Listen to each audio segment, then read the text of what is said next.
Bir xillikni xush ko'rmaydiganlar uchun mazali va noodatiy yostiqchalar tayyorlaymiz.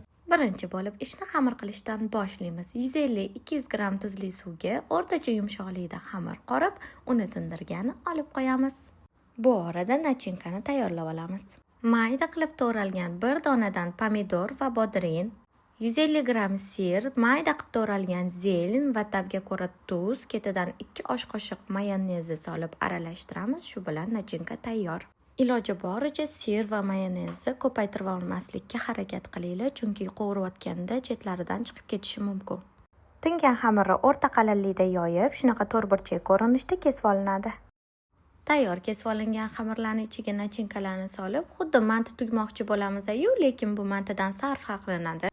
Farqi shundaki, yostiqchalar to'rtburchak holida qoladi, faqat chetlarini yaxshilab yopishtirib qo'yamiz, chunki sir eriganida yog'ga oqib chiqib ketadi. Shu ko'rinishda tayyor bo'lgan yostiqchalarni o'rta olovda qizargunicha qovurib olinadi. Shu bilan mazali va yegan sari yegingiz keladigan yostiqchalar tayyor bo'ldi. Buni albatta oilangiz uchun tayyorlab bering. Mendan sizga noodatiy yostiqchalar, sizdan menga podpiska va like.